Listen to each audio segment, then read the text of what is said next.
എല്ലാ പ്രേക്ഷകർക്കും ചാനൽ 13.8-ൻ്റെ ഞാനെങ്ങനെ യുക്തിവാദി എന്ന പ്രോഗ്രാം സീരീസിലെ മറ്റൊരു എപ്പിസോഡിലേക്ക് സ്വാഗതം. ഇന്ന് നമ്മോടൊപ്പം അതിഥിയായി എത്തിയിട്ടുള്ളത് നവീനാണ്. നമസ്കാരം നവീൻ. നമസ്കാരം. നവീനെ പറ്റി പറയുമ്പോൾ നവീന് കോളേജിലൊക്കെ പഠിച്ചപ്പോൾ ചില പ്രവർത്തനങ്ങൾ, അതിൽ പ്രധാനപ്പെട്ട ഒരു കാര്യമാണ് ഫ്രീ തിങ്കേഴ്സ് ക്ലബ്ബ് എന്ന് പറയുന്ന ഒരു ഒരു ക്ലബ്ബ് സ്വന്തം കോളേജിൽ രൂപീകരിക്കാൻ പ്രധാനപ്പെട്ട ഒരു സ്റ്റെപ്പ് എടുത്ത ഒരാളാണ് നവീൻ. അതൊക്കെ നമുക്ക് ചോദിച്ചറിയാം. അപ്പം നവീൻ, നമുക്ക് നേരിട്ട് തന്നെ നമ്മളെ ഈ വിഷയത്തിലേക്ക് കിടക്കാം. സ്വാഭാവികമായിട്ടും നമ്മളെ ഈ ചോദ്യത്തിൽ ആദ്യം വരുന്നത്, ഒരു വിശ്വാസ കുടുംബത്തിലാണോ ജനിച്ചത്? തീർച്ചയായിട്ടും. എങ്ങനെയായിരുന്നു ബാല്യം എന്നൊക്കെ ഉള്ളതെന്ന് അറിയാം. ഞാനൊരു ഡിഗ്രി കാലം വരെ കടുത്ത വിശ്വാസിയായിരുന്നു. കടുത്ത വിശ്വാസി എന്ന് പറഞ്ഞാൽ വളരെ യാഥാസ്ഥിതികനായ ഒരു വിശ്വാസിയായിരുന്നു. കുടുംബ പശ്ചാത്തലവും നാടിൻ്റെ ഒരു പശ്ചാത്തലവും എല്ലാം അത്തരത്തിലുള്ളതായിരുന്നു. എല്ലാ ദിവസം അല്ലെങ്കിലും നിരന്തരം അമ്പലത്തിൽ പോവുകയും അമ്പലത്തിലെ എല്ലാ ആഘോഷ പരിപാടികളിലും പ്രധാനപ്പെട്ട ഒരു പങ്ക് രസീത് എഴുതാനും അതിന്റെ പ്രചരണത്തിനും നോട്ടീസ് കൊടുക്കാനും അമ്പലത്തിന്റെ എല്ലാ പരിപാടികളിലും സജീവമായിട്ട് പങ്കെടുക്കുന്ന ഒരു വ്യക്തിയായിരുന്നു ഡിഗ്രി കാലം വരെ. വീട്ടിലാരൊക്കെ ഉണ്ട്? അച്ഛനമ്മ ചേട്ടൻ. അച്ഛനും അച്ഛാമ്മ ഉണ്ടായിരുന്നു, അവർ മരിച്ചുപോയി. സ്വാഭാവികമായിട്ടും അച്ഛനും അമ്മയും വിശ്വാസിയാണ്. തീർച്ചയായിട്ടും. അപ്പോഴേ ഡിഗ്രി കാലം വരെ അങ്ങനെയായിരുന്നു. എന്തുകൊണ്ടാണ് ഡിഗ്രിയിൽ അങ്ങനെ ഒരു ടേണിംഗ് പോയിന്റ് ഉണ്ടാകാൻ കാരണം? ഡിഗ്രി കുറെ കാലങ്ങളായിട്ടുള്ള എൻ്റെ ഒരു ചിന്ത ഉള്ളൊരു പരിണാമം എന്ന അവസ്ഥയിലാണ് ഡിഗ്രി കാലത്ത് സംഭവിച്ചത്. അത് പെട്ടെന്നുണ്ടായ ഒരു മാറ്റമല്ല. ഡിഗ്രി കാലം നമ്മൾ പറയുമ്പോഴും ഒരു 1.5-2 വർഷത്തെ ഒരു കണ്ടിന്യൂസ് പ്രോസസ് ആയിരുന്നു ആ ഒരു ചിന്താ രീതിയിലുണ്ടായിരുന്ന മാറ്റം. ആദ്യം ഉണ്ടായിരുന്നത്, ഞാനൊരു വിശ്വാസിയായിരുന്നു പറഞ്ഞല്ലോ. അപ്പൊ ഹിന്ദുമതമാണ് എല്ലാ പ്രശ്നങ്ങളുടെയും ഒരു പരിഹാരം, അല്ലെങ്കിൽ അത്തരത്തിൽ ചിന്തിച്ചിരുന്ന ഒരാളാണ് ഞാൻ. ഈ ഹിന്ദു ജീവിത രീതിയിലോട്ട് ഈ ലോകം മുഴുവൻ വന്നു കഴിഞ്ഞാൽ ലോകത്തിലെ എല്ലാ പ്രശ്നങ്ങളും പരിഹരിക്കപ്പെടും എന്നൊക്കെ വളരെ ആത്മാർത്ഥമായിട്ട് ഞാൻ ചിന്തിച്ചിട്ടുണ്ട്. അതായത് വെജിറ്റേറിയനിസം ഏറ്റവും നല്ലൊരു ജീവിത രീതിയായിട്ട് ഞാൻ കരുതിയിരുന്നു. യോഗ, അതേപോലെയുള്ള ധ്യാനം, അതിനെയൊക്കെ വളരെ ഉപനിഷത്തുകള്, ഞാൻ വിവേകാനന്ദ സാഹിത്യം ഒക്കെ ഒരുപാട് വായിച്ചിരുന്ന ഒരാളാണ്. പക്ഷേ 2015-ലാണ് ഡിഗ്രിക്ക് പ്രവേശിക്കുന്നത്. അതിനുശേഷമാണ് BJP സർക്കാർ അധികാരത്തിൽ വരുന്നത്. 2014-ലാണ് വരുന്നത്. പക്ഷേ നോർത്ത് ഇന്ത്യയിൽ ഒരുപാട് പശുവിന്റെ പേരിലുള്ള കൊലപാതകങ്ങൾ ഒരുപാട് നടക്കുന്നുണ്ട്. അതേപോലെ ദളിതരെ ഒരുപാട് ആക്രമിച്ച് കൊലപ്പെടുത്തുന്ന വാർത്തകൾ നമ്മൾ ആ സമയത്ത് നിരന്തരം വന്നുകൊണ്ടിരുന്നു. ഈ സമയത്താണ് എന്താണ് ഈ മതത്തെ മുൻനിർത്തിയുള്ള രാഷ്ട്രീയ പാർട്ടി ഇങ്ങനെ മനുഷ്യരെ ആക്രമിക്കുന്നത് എന്നുള്ളൊരു ചിന്തയാണ് എന്നെ ഉലച്ച, അല്ലെങ്കിൽ എൻ്റെ ബോധത്തെ അടിസ്ഥാനപരമായിട്ടൊന്ന് ഉലച്ച ആദ്യത്തെ ഒരു ചിന്ത. മതത്തെ അടിസ്ഥാനമാക്കി, ഹിന്ദുമതത്തെ അടിസ്ഥാനമാക്കി ഞാൻ വിശ്വസിക്കുന്ന ഹിന്ദുമതമാണെങ്കിൽ അത് ഏറ്റവും നല്ല രീതിയിൽ പോകേണ്ട ഒരു സിസ്റ്റമാണ്. അത് ബേസ് ചെയ്തുള്ള ഒരു ഭരണക്രമം. പക്ഷെ അത് ഉണ്ടാവുന്നില്ല. ദളിതരെ അടിച്ചമർത്തുന്ന, അല്ലെങ്കിൽ കെട്ടിത്തൂങ്ങി മുസ്ലിങ്ങളെയൊക്കെ കെട്ടിത്തൂക്കി കൊലപ്പെടുത്തുന്ന ഒരു രീതിയാണ്. ആ സംഭവം വാർത്തകൾ മാത്രമല്ല, ആ വാർത്തകളോട് നമ്മളുടെ പ്രധാനമന്ത്രി അടക്കം പാലിക്കുന്നൊരു മൗനം അന്ന് വളരെയധികം ആക്കപ്പെട്ടിരുന്നു. അത്തരം വാർത്തകളെല്ലാം എന്നെ വളരെയധികം സ്വാധീനിച്ചിട്ടുണ്ട്. ഈ ഹിന്ദുമതത്തിന്റെ അടിത്തറ പറ്റി ചിന്തിച്ച് നോക്കുന്നതിനും കൂടുതലായിട്ട് അതിനെപ്പറ്റി പഠിക്കുന്നതിനും ആദ്യത്തെ ഒരു കാരണം അതൊക്കെ തന്നെയാണ്, അത്തരത്തിലുള്ള വാർത്തകൾ ആണ്. പക്ഷെ അങ്ങനെ ആയിരുന്നാൽ തന്നെയും അപ്പൊ അത് ഓക്കെ, ഇപ്പം ഹിന്ദുമതത്തില് കുറച്ച് ആൾക്കാർ കുറച്ച് കാര്യങ്ങൾ ചെയ്യുന്നുണ്ട് എന്നുള്ളത് മാറ്റി നിർത്തി കഴിഞ്ഞാൽ അവിടെ ഒരു ദൈവവിശ്വാസത്തിനൊരു മങ്ങലേൽക്കാനുള്ള ഒരു കാരണം അതാകില്ലല്ലോ. അതെ, തുടക്കം അതാണെന്ന് ഞാൻ പറഞ്ഞത്. തുടർന്ന് നമ്മൾ അങ്ങോട്ട് ചിന്തിക്കുമ്പോഴേ, ഈ സർവശക്തനായിട്ടുള്ളൊരു ആള്, ഇപ്പൊ ഞാനിങ്ങനെ ആലോചിക്കും, സർവശക്തനായിട്ടുള്ള ആള്, അയാൾക്ക് ലോകത്ത് എന്തും ചെയ്യാൻ കഴിയും. അങ്ങനെ ഉള്ള ഒരാള് ഉണ്ടെങ്കിൽ ഈ ലോകത്ത് എന്തോരം നന്മകൾ ചെയ്യാം. ഈ ലോകത്തുള്ള ദുരിതങ്ങള്, യുദ്ധങ്ങള്, പട്ടിണി, കുട്ടികളുടെ ബുദ്ധിമുട്ടുകള്, അക്രമങ്ങള്, ഇതേപോലെയുള്ള കൊലപാതകങ്ങള് എല്ലാം നിർത്തലാക്കാൻ സാധിക്കില്ലേ ഒരു സർവശക്തനാണെങ്കിൽ? അദ്ദേഹം ഇപ്പൊ ദൈവം എന്നുള്ള കൺസെപ്റ്റ് സർവശക്തൻ എന്നാണ് നമ്മൾ പറയുന്നത്. പരമകാരുണ്യവാനുമാണ്. ഈ പരമകാരുണ്യവാനും സർവശക്തനുമായിട്ടുള്ള ഒരാള് ലോകത്തുള്ള എല്ലാ അക്രമങ്ങളും നടക്കുമ്പോഴും നിസ്സഹായനായിട്ട് മാറി നിൽക്കുകയാണ്, ഒന്നും ഇടപെടാതെ. ഈ ഒരു ചിന്തയാണ് തുടർന്ന് എനിക്കുണ്ടായിരുന്നത്. അങ്ങനെയാണ് എന്റെ ദൈവചിന്ത, ദൈവവിശ്വാസം ചോദ്യം ചെയ്യപ്പെടുന്നത്. അല്ല, അതിൽ വേണമെങ്കിൽ ഒരു വിശ്വാസിക്ക് വേണമെങ്കിൽ തർക്കിക്കാമല്ലോ. ഇപ്പം ഒരാൾ ദുരിതം അനുഭവിക്കുന്നെങ്കിൽ അവൻ കഴിഞ്ഞ ജന്മം ചെയ്ത ഒരു പാപത്തിന്റെ ഫലമായിരിക്കൂലേ ഇപ്പം അനുഭവിക്കുന്നത് എന്ന് ചിന്തിച്ചു. അത്ര ആഴത്തിൽ ഞാൻ ചിന്തിച്ചിട്ടില്ല. നമ്മള് യാഥാർത്ഥ്യബോധം എല്ലാ വിശ്വാസികൾക്കും ഉണ്ടാവും. ഞാൻ കരുതുന്നില്ല ഈ മനുഷ്യരെല്ലാം മുൻ ജന്മത്തിലും അടുത്ത ജന്മത്തിലൊക്കെ വിശ്വസിക്കുന്നുണ്ടെന്ന്. ഞാൻ എന്തായാലും അത് വിശ്വസിച്ചില്ല. എന്തിനാണ് ഇപ്പൊ മുൻജന്മത്തിലും ഈ സർവശക്തന് നല്ല ജീവിതം കൊടുത്തൂടെ? ഇപ്പൊ ഞാൻ ഒരു തെറ്റ് ചെയ്യണമെന്ന് ചെയ്യാൻ പോണ്, ദൈവത്തിന് സർവശക്തി ഉണ്ടെങ്കിൽ ആ തെറ്റിൽ നിന്ന് എന്നെ പിന്തിരിപ്പിച്ചൂടെ? അല്ല, അതിപ്പോ നവീന ഒരു പ്രശ്നം എന്താണെന്ന് അറിയാൻ, അതൊരു ആ ദൈവത്തിന് അതൊരു അങ്ങനെ വെച്ചാൽ ഒരു ഇതില്ല, എന്താണ് ഒരു നേരം പോക്കില്ല. മനസ്സിലായി? നമ്മൾ കുറച്ചുപേരെ നമ്മൾ പാപം ചെയ്യുക, കുറച്ചുപേരെ നമ്മൾ ദുരിതത്തിലാക്കുക, കുറച്ചുപേരെ സന്തോഷിപ്പിച്ച് ചെയ്യുക. എല്ലാവരും എപ്പോഴും സന്തോഷിച്ചുകൊണ്ടെന്ന് എപ്പോഴും പാലും പഴവും ഈ ഹൂറികളും അല്ലെങ്കിൽ ഈ മദ്യപ്പുഴകളൊക്കെ ഒഴിക്കൊണ്ടെന്ന് ബോറടിക്കൂലേ ദൈവത്തിന്? അത് ഇൻഫ്ലേഷൻ വരും. നമ്മളതല്ല, പക്ഷെ എല്ലാവർക്കും ഒരു സമാധാനമായ ജീവിതം കൊടുക്കാനായിട്ട് ഇപ്പൊ ഞാനാണ് സർവശക്തനെങ്കിൽ എനിക്ക് ഈ ലോകത്തെല്ലാം നിയന്ത്രിക്കാൻ കഴിയുമെന്നുണ്ടെങ്കിൽ യുദ്ധങ്ങൾ ഞാൻ നിയന്ത്രിക്കും ആദ്യം. കാരണം ഒരു നിരപരാധികളായിട്ടുള്ള ഒരുപാട് മനുഷ്യർ വെറുതെ കൊല്ലപ്പെടുന്നു. വാഹനാപകടങ്ങൾ നിയന്ത്രിക്കും, മദ്യം കൊണ്ടുള്ള അപകടങ്ങള്, അതേപോലെ രോഗങ്ങള്, മഹാമാരികള്, പാവപ്പെട്ട മനുഷ്യർക്ക് രോഗങ്ങളൊക്കെ വരുന്ന അവസ്ഥ, ഇതെല്ലാം ഞാൻ നിയന്ത്രിക്കും. അല്ലേ? ചേട്ടനായാലും അത് നിയന്ത്രിക്കും. സർവശക്തനാണെങ്കിൽ ഒരുപാട് പദ്ധതികളുണ്ട്. അതൊക്കെ പോട്ടെ. അപ്പോൾ നമ്മളിങ്ങനെ ഡിഗ്രി ലെവലിലൊക്കെ ആയപ്പോൾ ഇങ്ങനെ ഒരു നമുക്കൊരു അവിശ്വാസമൊക്കെ വന്നു തുടങ്ങി. അപ്പോൾ ഇതെങ്ങനെയാണ് വീട്ടിൽ അവതരിപ്പിച്ചപ്പോൾ വീട്ടിൽ ഇത് ഇങ്ങനെ അറിഞ്ഞോ? എപ്പോഴാണ് അറിഞ്ഞത്? വളരെ എതിർപ്പായിരുന്നു, ശക്തമായ എതിർപ്പ് നേരിടേണ്ടി വന്നു. ഞാൻ പറയണത് ആരുടെ ഭാഗത്തുനിന്ന്? അമ്മയുടെ ഭാഗത്തുനിന്ന്? അമ്മ, അച്ഛൻ, ചേട്ടൻ. ചേട്ടൻ എന്ത്? അതേപോലെ ചേട്ടൻ എന്ത് ചെയ്യുന്നത്? ചേട്ടൻ ഷിപ്പിലാണ്, മറൈൻ എഞ്ചിനീയർ. അതെ അതെ, എഞ്ചിനീയർ അല്ല, പുള്ളി ഫിറ്റർ ആണ്. മേഴ്സ്ക് എന്ന് പറഞ്ഞൊരു കമ്പനിയിൽ പുറത്താണ്. ഇപ്പൊ ചേട്ടനും ശക്തമായ വിശ്വാസിയാണ്. ഞങ്ങളെല്ലാരും വിശ്വാസികളായിരുന്നു. ഒരാൾ കൂട്ടം തെറ്റൊക്കെ തലതിരിഞ്ഞു പോയി. അല്ല, അപ്പോൾ എന്തായിരുന്നു അവരുടെ ഒരു ആദ്യ പ്രതികരണം? എങ്ങനെയായിരുന്നു അവർ ആദ്യത്തെ ഒരു പ്രതികരണം? അത് ഭയങ്കര പ്രതിഷേധമായിരുന്നു. നമ്മള് വളരെ എതിർപ്പായിരുന്നു, വളരെ സമ്മർദ്ദം എന്നിൽ ഉണ്ടാക്കേണ്ട സമയത്ത്. എങ്ങനെ അവർക്ക് മനസ്സിലായി ആദ്യമായിട്ട്? നമ്മളുടെ നാട്ടിലൊരു അമ്പലമുണ്ട്. അമ്പലത്തിന്റെ പുനരുദ്ധാരണ പ്രവർത്തനം നടന്നുകൊണ്ടിരിക്കണെന്നായിരുന്നു. അപ്പൊ ഞാൻ വിശ്വാസിയാണ്, സ്വാഭാവികമായിട്ടും ഞാൻ പറഞ്ഞില്ല, അമ്പലത്തിന്റെ കാര്യങ്ങളിലൊക്കെ ഞാൻ മുന്നിട്ട് നിൽക്കുമായിരുന്നു. അപ്പൊ അമ്പലത്തിന്റെ പിരിവിന് ഇറങ്ങണം, എല്ലാ ആഴ്ചയിലും പിരിവിന് പോകണം. അതായത് അവിടുത്തെ ഒരു 600 മെമ്പർമാരുള്ളൊരു സമൂഹമാണ് നമ്മളുടെ. അവരാണ് പിരിവിട്ട് 1.5 കോടി 2 കോടി ബഡ്ജറ്റ് ഉള്ള ഒരു അമ്പലം പണിയാണ്. ഇപ്പൊ നമ്മൾ ആലോചിക്കുമ്പോ തന്നെ അത് വളരെ ഒരു 10 കൊല്ലം മുമ്പാണ് അപകടം പിടിച്ചൊരു സംഭവമാണ്. അതായത് സാധാരണ കൂലിത്തൊഴിലൊക്കെ ചെയ്ത് ജീവിക്കുന്ന ഒരാൾക്കാർ ഇത്രയും പേര് ഫണ്ട് പിരിച്ചെടുത്ത് ഒരു ലൈബ്രറി പോലും ഞങ്ങളുടെ നാട്ടിലില്ല. ഈ ഇത്രയും വലിയ അമ്പലത്തിന് ഇത്രയും വലിയ തുക മുടക്കുന്ന ഒരു അവസ്ഥ. ഇത് വിശ്വാസത്തിന്റെ ആദ്യഘട്ടത്തിൽ ഇതിന് ഒട്ടും യോജിക്കാൻ പറ്റിയില്ല ഈ ഒരു കാര്യത്തിനോട്. അപ്പൊ ഞാൻ പോവില്ലെന്ന് പറഞ്ഞപ്പോ ആദ്യം കുറെ പ്രശ്നങ്ങളുണ്ടായി. അപ്പൊ ഞാൻ ഇങ്ങനെ വിശ്വാസം എനിക്ക് ഇപ്പൊ കുറഞ്ഞു തുടങ്ങി. ഞാൻ അങ്ങനെ വീട്ടിൽ അവതരിപ്പിച്ച കാര്യം, എനിക്ക് ദൈവത്തിൽ അങ്ങനെ വിശ്വാസം തോന്നണില്ല എന്നുള്ള കാര്യം. അപ്പൊ ഞാൻ യൂട്യൂബൊക്കെ അന്ന് വന്നു തുടങ്ങിയ സമയമാണ്, 2016 യൂട്യൂബൊക്കെ പതിയെ വന്നു തുടങ്ങി. പഴയ ഒരു X2 നോക്കിയ ഫോണിൽ ഞാൻ ഇങ്ങനെ വീഡിയോ ഒക്കെ കേൾക്കുന്നത് അവർ കാണുന്നുണ്ട്, ഹെഡ്സെറ്റ് ഒന്നുമില്ല.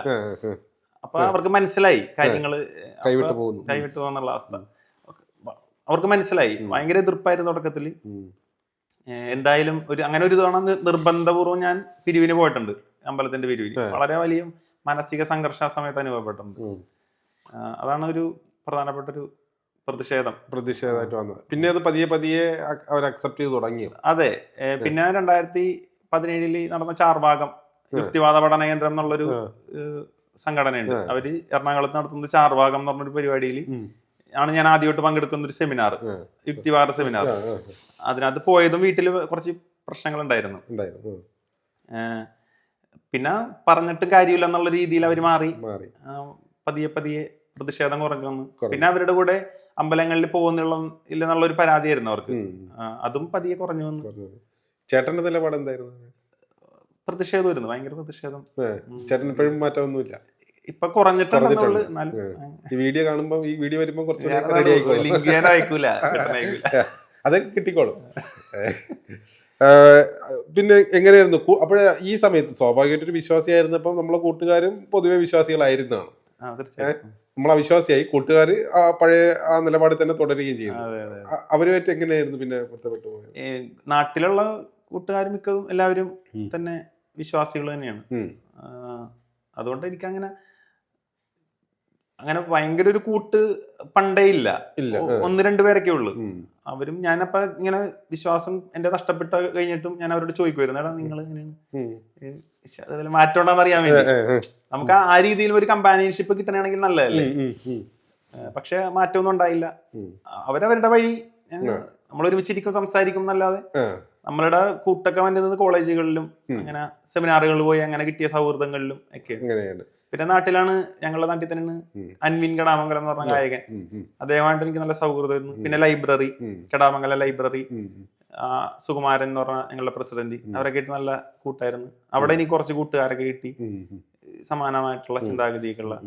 ആരോമലി എന്ന് പറഞ്ഞ എൻ്റെ ഒരു കൂട്ടുകാരൻ, അങ്ങനെ അവരൊക്കെ ഉണ്ട്.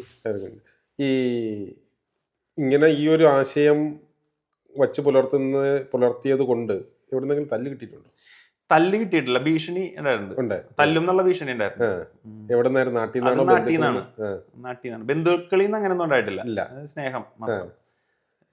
ശാസനകളെ വീട്ടിൽ നിന്നൊക്കെ ഉണ്ടായിട്ടുള്ളൂ. അങ്ങനെ തല്ലും ഭീഷണിയും ഒന്നും ഉണ്ടായിട്ടില്ല. ഈ ഭീഷണി എന്തായിരുന്നു? അത് ആന എഴുന്നള്ളിപ്പിനെ പറ്റി ഞാൻ ഇങ്ങനെ കുറച്ച് പോസ്റ്റുകൾ എഴുതിയായിരുന്നു ഫേസ്ബുക്കിൽ. 2018 അപ്പൊ ഞങ്ങളുടെ നാട്ടിലെ ആനപ്രേമികളുടെ ഇത്തിരി അതിപ്രസരമുള്ള സ്ഥലമാണ്. അപ്പൊ അതിനകത്തൊരു ചേട്ടൻ ഭീഷണി പൂർവ്വം അമ്പലത്തിന്റെ ഭാഗത്തോട്ടൊന്നും നീ കണ്ടേക്കരുത്, ഒരു വിളിച്ചു വരുത്തിയിട്ടുള്ള ഒരു ഭീഷണി ഉണ്ടല്ലോ, ആ രീതിയിലുള്ളൊരു. ഫോണിലൂടെ ഇല്ല, നേരിട്ട് തോളത്ത് കൈയിട്ടുള്ള ഭീഷണി. അതായത് വിളിച്ചു വരുത്തി തോളത്ത് കൈയിട്ട് നമ്മള് സ്നേഹം ആണെന്ന് ആദ്യം കരുതി, പക്ഷെ മുഖം മാറിയൊരു വരട്ടണോ. ഞാനത് എനിക്ക് പ്രശ്നമില്ലെന്നറിയാം, അതിനൊന്നും ചെയ്യാനും പോണില്ല പുള്ളിക്ക്, അതിനൊന്നും പറ്റൂല, അതിനങ്ങനെ വിട്ട്. അതെനിക്കറിയാം, അത് തുടക്കം തൊട്ടേ എനിക്കറിയാം ഇങ്ങനെയൊക്കെ പ്രശ്നങ്ങൾ ഉണ്ടാവും എന്നുള്ള കാര്യം നമുക്കറിയാം. അതുകൊണ്ട് അതൊന്നും വലിയ കാര്യം ഇല്ല. അതൊന്നും പറയേണ്ട കാര്യമില്ല, അത്ര പ്രസക്തമല്ല. ഓക്കെ. അതായത് ഇനി അടുത്ത് നമ്മൾ പോകുന്നത് കോളേജിലേക്കാണ്. കോളേജിൽ പോയി അപ്പോൾ നവീൻ അവിടെ തുടങ്ങിയ ഏറ്റവും വലിയൊരു പദ്ധതിയാണ് ഫ്രീ തിങ്കേഴ്സ് ക്ലബ് അല്ലേ? നവീനാണ് അതിനകത്ത് അല്ലേ? കുറച്ച് പേര് നവീനും അതിനകത്ത് ഒരു മുൻകൈ എടുത്തു എന്നുള്ളതാണ് നേരത്തെ കുറച്ച് പേരുണ്ടായിരുന്നു. എന്തുകൊണ്ടാണ് ഫ്രീ തിങ്കേഴ്സ് ക്ലബ് എന്ന് പറയുന്ന ഒരു ഇത് എടുക്കാൻ കാരണം, തുടങ്ങാൻ കാരണം? ഞാൻ എന്റെ ഡിഗ്രി SNM കോളേജ് മാലിങ്കരായിരുന്നു. അവിടെ വെച്ചാണ് എന്റെ ചിന്തകളിൽ ഒരു മാറ്റമൊക്കെ ഉണ്ടാവുന്നത്. 2015 തൊട്ട് 18 വരെ ഡിഗ്രി കാലഘട്ടം. അവിടെ ഒരു തരത്തിലും നമുക്ക് വേറൊരു ചിന്താ പദ്ധതിയോ അങ്ങനെയുള്ള ഒരു തലത്തിൽ നിന്ന് ഇടപെടാനുള്ളൊരു സാഹചര്യം ഉണ്ടായിട്ടില്ല. റീഡേഴ്സ് ഫോറം എന്നുള്ളൊരു ക്ലബ്ബ് ഞങ്ങൾ നടത്തിയിരുന്നു. പക്ഷെ അതിനകത്തും നമുക്ക് മതപരമായിട്ടുള്ള എന്തെങ്കിലും ചർച്ചകളോ അല്ലെങ്കിൽ വിശ്വാസത്തെ ചോദ്യം ചെയ്യുന്ന രീതിയിലുള്ള എന്തെങ്കിലും ഇടപെടലുകളോ നടത്താൻ പറ്റൂലായിരുന്നു. കാരണം അതൊരു SNM കോളേജായിരുന്നു. ആ SN ട്രസ്റ്റിന്റെ ഒരു ക്ഷേത്രത്തിന്റെ ഭാഗമായിട്ടുള്ള ഒരു SNM കോളേജായിരുന്നു. അപ്പൊ അതിന്റെ ഒരു പ്രശ്നം അവിടെ ഉണ്ടായിരുന്നു. പിന്നീടാണ് UC കോളേജിലോട്ട്, ഞാൻ ആലുവ UC കോളേജിലോട്ട് PGക്ക് വേണ്ടി പോകുന്നത് 2018. അവിടെ ഒരു വളരെ ഭീകരമായിരുന്നു അന്തരീക്ഷം ഭീകരമായിരുന്നു പറഞ്ഞാൽ, ഞാൻ വേറെ പ്രശ്നം എന്നുള്ള അവസ്ഥയിലല്ല, പക്ഷെ മതം ഇങ്ങനെ നിറഞ്ഞു നിൽക്കുന്ന ഒരു ക്യാമ്പസാണ്. ക്യാമ്പസിനകത്ത് ഒരു പള്ളി ഒക്കെ ഉള്ള ഒരു ക്യാമ്പസാണ്. വേറെ പ്രത്യക്ഷത്തിൽ വേറെ പ്രശ്നങ്ങളൊന്നും ഇല്ലെങ്കിലും അവിടെ എല്ലാ ക്രിസ്ത്യൻ കമ്മ്യൂണിറ്റികൾക്കും പ്രത്യേക സംഘടനകളുണ്ട്. അതായത് മാർത്തോമ കോൺഗ്രിഗേഷൻ ഒക്കെ പോലെ, അതായത് മാർത്തോമക്കാരുടെ വിദ്യാർത്ഥികള് കുട്ടികള് ഒരുമിച്ച് കൂടുകയും അവർക്കൊരു ക്ലബ്ബ് പോലെ അവര് സമയം പങ്കിടുകയൊക്കെ ചെയ്യുന്ന ഒരു അവസ്ഥ. അപ്പൊ ഇതെനിക്ക് ഭയങ്കര പ്രശ്നമായിട്ട് തോന്നി. പിന്നെ അവിടെ ABVP ആ ഒരു കൾച്ചറൽ ബാക്ക്ഗ്രൗണ്ടിൽ നിന്ന് വരുന്ന കുട്ടികളുടെ സംഘടന, ABVPയുടെ പരിപാടികൾ, അങ്ങനെ നമ്മൾ പ്രത്യക്ഷത്തിൽ പ്രശ്നങ്ങളൊന്നും കാണുന്നില്ലെങ്കിലും അവിടെ മതം എന്നുള്ളൊരു സാധനം അതിന്റെ ഏറ്റവും ബേസിൽ പ്രവർത്തിക്കുന്നുണ്ടായിരുന്നു. അത് ഭയങ്കര പ്രശ്നമായിട്ട് എനിക്ക് തോന്നി. അപ്പൊ നമ്മൾ ഇതിൽ നിന്നൊക്കെ വിമുക്തമായിട്ട് നമുക്ക് തോന്നലുണ്ടല്ലോ. അപ്പൊ ഇവിടേക്ക് എന്തെങ്കിലും ഈ ആശയം പറയാനുള്ളൊരു, ഞാൻ അതൊരു വാട്സാപ്പ് ഗ്രൂപ്പ് എന്നുള്ള രീതിയിലാണ് ഉദ്ദേശിച്ചത്. വിശ്വാസം ഇല്ലാത്ത കുട്ടികളുടെ ഒരു വാട്സാപ്പ് ഗ്രൂപ്പ്, നമുക്കൊരു സ്പേസ് എന്നുള്ളൊരവസ്ഥ, എന്തെങ്കിലും ഷെയർ ചെയ്യാൻ, എന്തെങ്കിലും ഒരു സംസാരിക്കാനൊക്കെ. അങ്ങനെ തുടങ്ങിയതാണ്. അന്ന് അവിടെ SFIയുടെ യൂണിയൻ ആയിരുന്നു. അതാണ് അവസാനത്തെ സഫയുടെ യൂണിയൻ അവിടെ. അത് കഴിഞ്ഞിട്ട് അവിടെ ഈ തുടർച്ചയായിട്ട് 7 കൊല്ലത്തെ KSU ആണ്. സുധീഷ് ശിവൻ എന്നാണ് ചെയർമാന്റെ പേര്. സുധീഷിനോട് കാര്യം പറഞ്ഞ് ഞങ്ങൾ നല്ല സൗഹൃദത്തിലായിരുന്നു. സുധീഷിനോട് കാര്യം പറഞ്ഞ് ഇപ്പൊ സുധീഷ് ചേട്ടൻ തുടങ്ങാം. അവനും വിശ്വാസിയല്ലായിരുന്നു. സുധീഷും പിന്നെ അവന്റെ കുറച്ച് സുഹൃത്തുക്കളും നമുക്ക് ക്യാമ്പസിൽ നിന്ന് കിട്ടിയ കുറച്ച് സുഹൃത്തുക്കള്. ശ്രീരാഗ് ഉണ്ടായി, ഹിസ്റ്ററിയിൽ പഠിച്ചിരുന്ന ശ്രീരാഗ് VS ശ്രീരാഗ്. അങ്ങനെ കുറച്ചു പേരൊക്കെ ചേർന്ന് ഞങ്ങള് ക്ലബ്ബ് വാട്സാപ്പ് ഗ്രൂപ്പ് രൂപീകരിച്ച് അതിനുശേഷം ഒരു മീറ്റിംഗ് പോലെ ഞങ്ങൾ വിളിച്ച് കുറച്ച് നാൾ കഴിഞ്ഞ് പിന്നെ കുറച്ച് പരിപാടികൾ ചെയ്യാൻ തീരുമാനിച്ച്. ആദ്യമായിട്ട് ചെയ്തത് വൈശാഖൻ തമ്പിയുടെ ഒരു പ്രോഗ്രാമാണ്. അത് നല്ല രീതിയിൽ സംഘടിപ്പിക്കാൻ പറ്റി. അതായത് എല്ലാവരും ഒരുമിച്ച് നിന്ന് വൈശാഖൻ സാറിനെ ഒരുപാട് വിളിച്ചിട്ടാണ് കിട്ടിയത്. നമ്മൾ ഒരുപാട് ട്രൈ ചെയ്ത് കിട്ടി.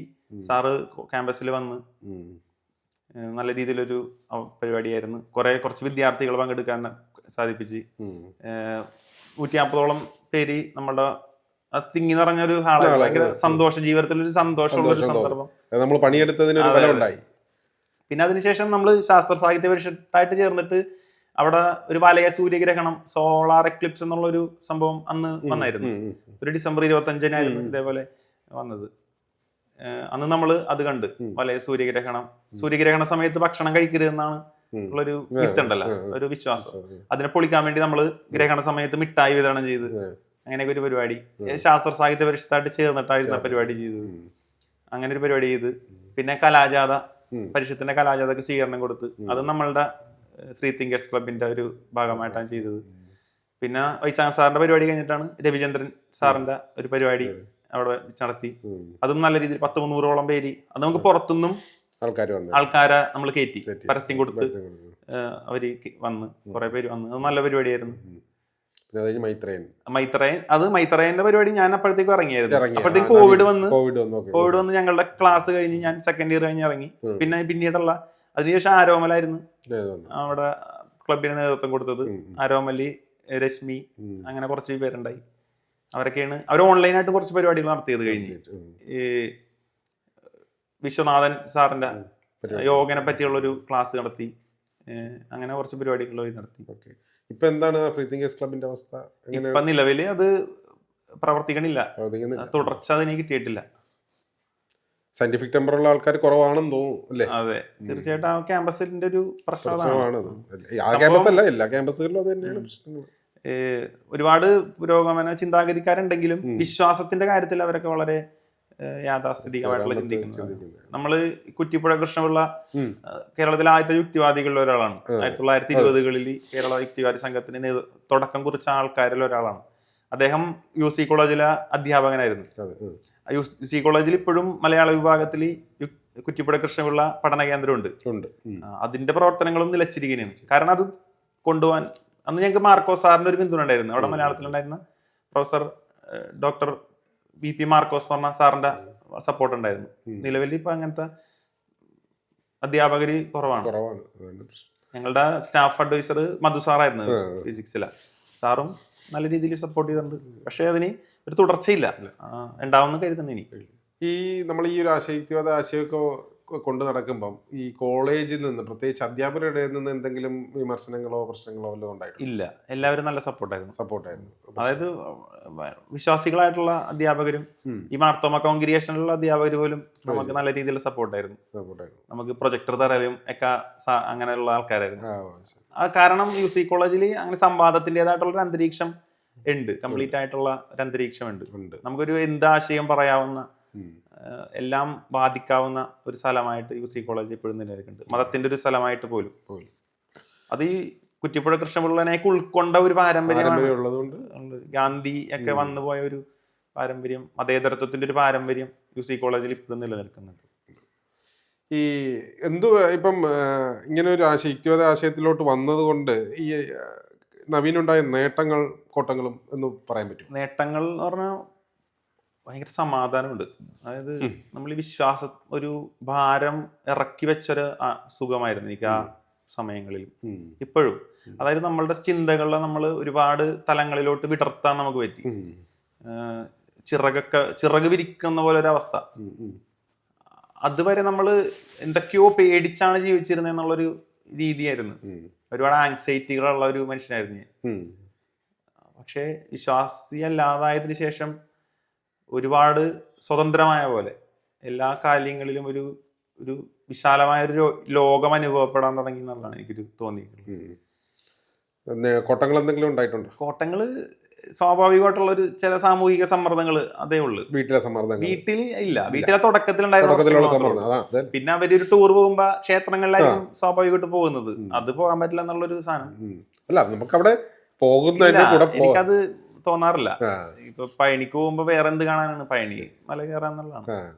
പിന്നെ തിരുപ്പതി പോകുമ്പോ തിരുപ്പതി മല കയറാം. അതെനിക്ക് ഇങ്ങനെ മല കയറൽ ഇഷ്ടമാണ്, പക്ഷെ ഒരു പർപ്പസ് ഇല്ലാത്ത കയറ്റമല്ലേ നമ്മള് ഈ മോളി. ഒരു എനിക്ക് ക്ഷേത്രങ്ങളിൽ പോകുന്നത്, നമ്മളിപ്പോ തഞ്ചാവൂരൊക്കെ പോകുന്നത് ഓക്കെ, ആർക്കിടെക്ചർ ആയിട്ടുള്ള അതിന്റെ സംഭവങ്ങൾ കാണാൻ വേണ്ടി. പക്ഷെ സാധാരണ ഒരു അമ്പലത്തിൽ പോകാനും ശബരിമലയിൽ പോകാനൊക്കെ എനിക്ക് താല്പര്യമില്ല. ഒരു പർപ്പസ് ഇല്ലാത്തൊരു കാര്യമില്ല.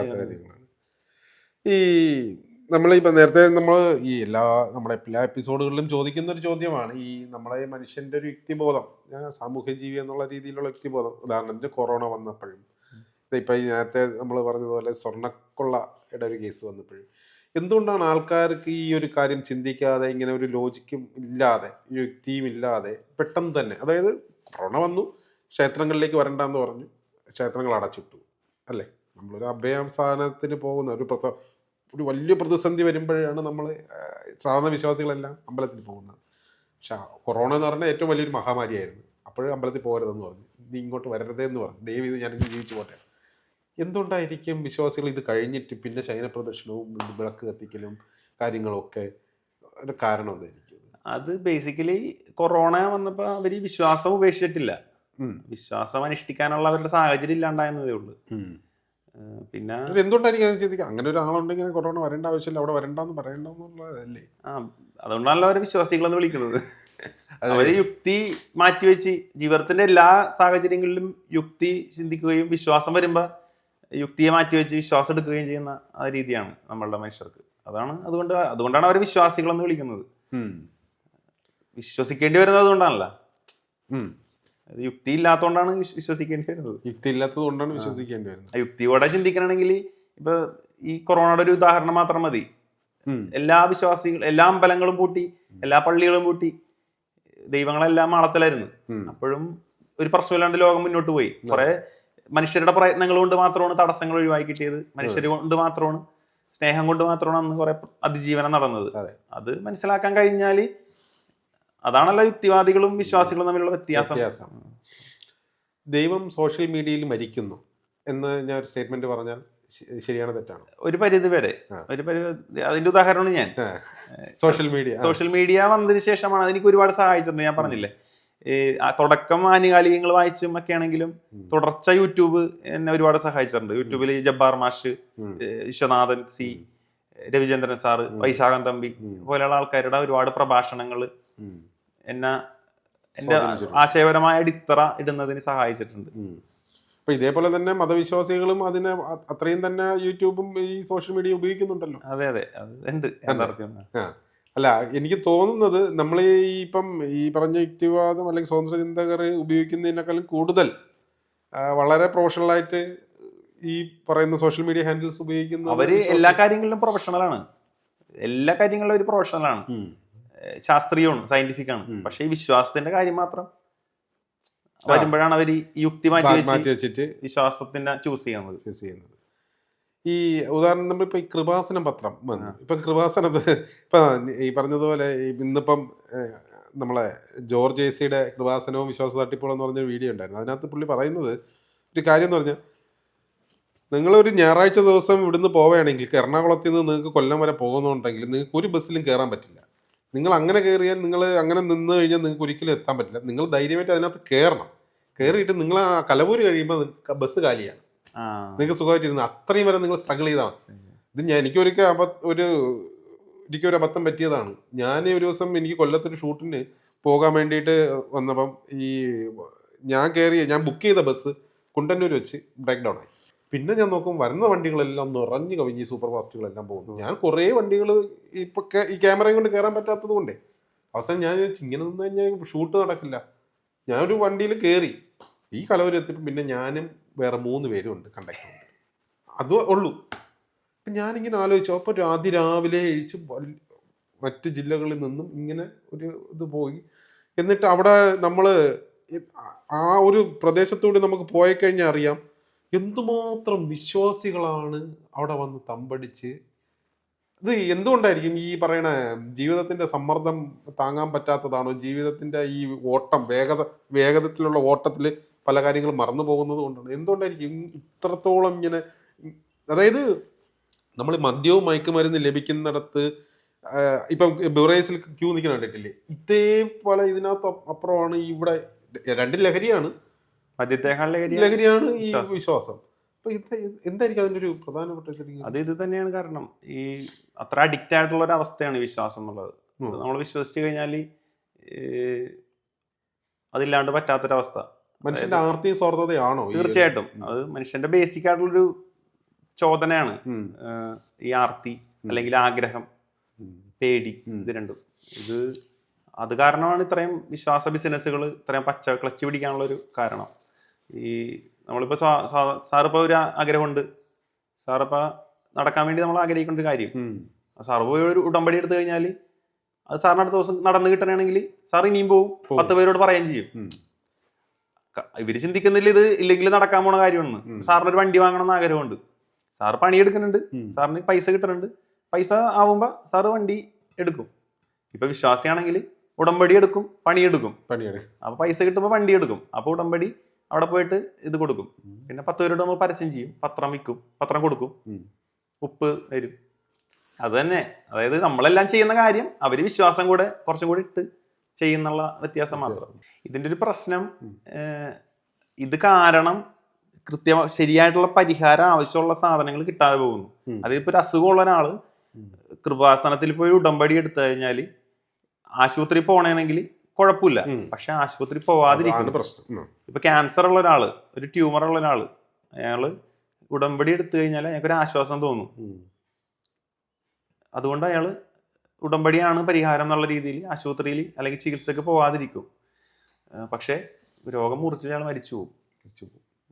അത് ഒരുപാട് കേസുകൾ ഇപ്പോൾ ആയിട്ടുണ്ട്. പക്ഷെ ഇവരത് പറയൂല. വിശ്വാസികൾ ആയതുകൊണ്ട് മാതാവിനെ കുറ്റപ്പെടുത്തി പറയില്ല, ഡോക്ടറെ കുറ്റപ്പെടുത്തി പറയുള്ളൂ. അതേപോലെ നവീൻ ഒരു ഈ നാടക അഭിനേതാവും കൂടിയാണ് അല്ലേ? ചെറിയ രീതിയിൽ. പുതിയ നാടകം ഏതാണ്? ഞങ്ങളിപ്പോ കെടാമംഗലം കലാശാല എന്നുള്ളൊരു ഗ്രൂപ്പിന്റെ 1-ാം പ്രേതലഹള എന്നുള്ള നാടകം ചെയ്തുകൊണ്ടിരിക്കുന്നതാണ്. ഒരു 3 സ്റ്റേജ് കഴിഞ്ഞ് മത്സര നാടകമാണത്.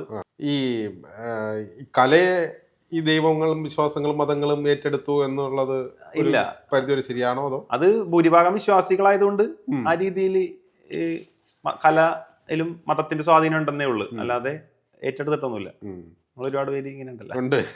ഈ നാടകത്തിൽ ഏത് വേഷം? ഞാൻ കുട്ടിയച്ഛൻ എന്നുള്ളൊരു കഥാപാത്രമാണ് ചെയ്യുന്നത്. അതിനകത്ത് ഒരു മരണത്തെ പറ്റി അന്വേഷിക്കുന്നൊരു ആളാണ് കുട്ടിയച്ഛൻ. അതായത് നാട്ടിൽ നടക്കുന്ന മരണങ്ങളൊക്കെ വെറും മരണങ്ങളല്ല, അതെല്ലാം കൊലപാതകങ്ങളാണ് എന്ന് കണ്ടെത്തുന്ന ഒരാള്. അതായത് ഒരു മരണവും വെറുതെ നടക്കുന്നതല്ല, അതിന് കൃത്യമായിട്ടുള്ള കാരണങ്ങളുണ്ട്. ഇത് സമൂഹം നടത്തുന്ന കൊലപാതകങ്ങളാണ്. ഇപ്പൊ ക്യാൻസർ, കാർസിനോജൻസ് സമൂഹത്തിൽ അല്ലെങ്കിൽ അന്തരീക്ഷത്തിൽ കൂടുന്നതാണ് ക്യാൻസറിന് കാരണമെന്നുണ്ടെങ്കിൽ അത് കൂട്ടുന്ന കൂട്ടുന്ന ആളുകള് ആ മരണത്തിന് കാരണമാണ്. അത് അല്ലെങ്കിൽ ഹൃദ്രോഗം, കൊളസ്ട്രോള്, പ്രമേഹമൊക്കെ വഴിയുള്ള മരണങ്ങൾ കൂടുന്നുണ്ടെങ്കിൽ അത് ആ രീതിയിലുള്ള ഭക്ഷണങ്ങൾ വിൽക്കുന്നവരും അത് കൺസ്യൂം ചെയ്യാൻ പ്രേരിപ്പിക്കുന്നവരും ഒക്കെ ഈ മരണത്തിന് ഉത്തരവാദികളാണെന്നുള്ളൊരു കൺസെപ്റ്റാണ്. രാഷ്ട്രീയ ഉള്ള ഒരു നാടകമാണ്. അപ്പൊ എന്തായാലും നമുക്ക് പ്രോഗ്രാം വൈൻഡപ്പ് ചെയ്യാമെന്ന് തോന്നുന്നു. അപ്പൊ എന്തായാലും ഈ പറഞ്ഞതുപോലെ നവീന് ഇപ്പം വളർന്നു വരുന്ന തലമുറയിലൂടെ എന്താണ് നമുക്ക് പറയാനുള്ളത്? ഇതൊക്കെ തന്നെ പറയാനുള്ളത്. നമ്മള് ശാസ്ത്രമാണ് നമ്മളെ വഴികാട്ടേണ്ടത്. ശാസ്ത്രമാണ് അറിവ് നേടാനുള്ള ഒരേ ഒരു മാർഗം. അതായത് ഒരു കാര്യവും വെറുതെ നടക്കുന്നില്ല, എല്ലാത്തിനും കൃത്യമായിട്ടുള്ള കാര്യകാരണ ബന്ധമുണ്ട്. ശാസ്ത്രീയമായിട്ട് ചിന്തിക്കാനും ശാസ്ത്രത്തെ ഏറ്റവും പ്രധാനമായിട്ട് കാണാനും സമൂഹത്തെ ശാസ്ത്രീയമായ രീതിയിൽ മുന്നോട്ട് നയിക്കാനും നമ്മളുടെ ചിന്തകളെ ആ രീതിയിൽ പരിവപ്പെടുത്താനും ശ്രമിക്കണം. മതം വളരെ ഭീകരമായിട്ടുള്ള രീതിയിൽ നമ്മളെ സമൂഹത്തിനെ വ്യാപിച്ചുകൊണ്ടിരിക്കുകയാണ്. അതായത് പണ്ടേയുള്ള കാര്യങ്ങൾ തന്നെയാണ്, പക്ഷേ രാഷ്ട്രീയത്തിലും നമ്മുടെ സമൂഹത്തിലും ഒക്കെ ഒരുപാട് രീതിയിൽ അത് ഇടപെട്ടുകൊണ്ടിരിക്കുകയാണ്. അത് കൃത്യമായിട്ട് ദൈവം ഉണ്ടായില്ല എന്നുള്ളതല്ല, മതമുണ്ട്, വിശ്വാസികളുണ്ട്, അതിന്റെ പ്രശ്നങ്ങൾ ഇവിടെ ഉണ്ട്. അതാണ് നമ്മൾ ചിന്തിക്കേണ്ടത്. അപ്പം മതപരമായിട്ടുള്ള എല്ലാ കാര്യങ്ങളിൽ നിന്നും ഒരു ജാഗ്രതയോടെ ഒരു സമീപനം സ്വീകരിക്കാനും മതവിദ്വേഷം കുറക്കാനും നമുക്ക് ഏറ്റവും അത്യാവശ്യം അതാണ്. മതങ്ങൾ തമ്മിലുള്ള സ്പർദ്ധ കുറക്കാനും സമാധാനമായിട്ടുള്ള സമൂഹത്തിനും ശാസ്ത്രീയമായിട്ടുള്ള സമൂഹത്തിനും നമ്മൾ പറ്റാവുന്നത്ര കാര്യങ്ങൾ ചെയ്യണം, ആശയം പ്രചരിപ്പിക്കണം. നിർഭാഗ്യവശാൽ നമ്മളെ രാജ്യം പോകുന്നത് മതത്തെ വളർത്തുകയും ശാസ്ത്രത്തെ അടിച്ചമർത്തുകയും ചെയ്യുന്ന ഒരു രാഷ്ട്രീയ പരിസ്ഥിതിയിലൂടെയാണ് നമ്മുടെ രാജ്യം കടന്നു പോയിക്കൊണ്ടിരിക്കുന്നത്. ആ ഒരു സന്ദർഭത്തിൽ പോലും കുറച്ച് പേര്, ഇതേപോലെ നവീനെ പോലെയുള്ള കുറച്ച് പേരുടെ ഇവിടെ പറഞ്ഞതുപോലെ നമ്മൾ ശാസ്ത്രത്തെ മുറുകെ പിടിച്ച് യുക്തിചിന്തയെ പ്രോത്സാഹിപ്പിച്ച് പോയാൽ സമൂഹത്തിൽ ഗുണമുണ്ടാകും എന്നുള്ളത് ഉറപ്പാണ്. ഇത്രയും പറഞ്ഞുകൊണ്ട് നമുക്ക് ഈ പ്രോഗ്രാം ഇവിടെ വൈൻഡപ്പ് ചെയ്യാം. ഈ പ്രോഗ്രാമിൽ വന്ന് സഹകരിച്ച നവീന് പ്രത്യേകം ചാനൽ 13.8 നന്ദി രേഖപ്പെടുത്തുന്നു. മറ്റൊരു അതിഥിയുമായി അടുത്ത എപ്പിസോഡിൽ കാണുന്നതുവരെ എല്ലാവർക്കും നന്ദി, നമസ്കാരം.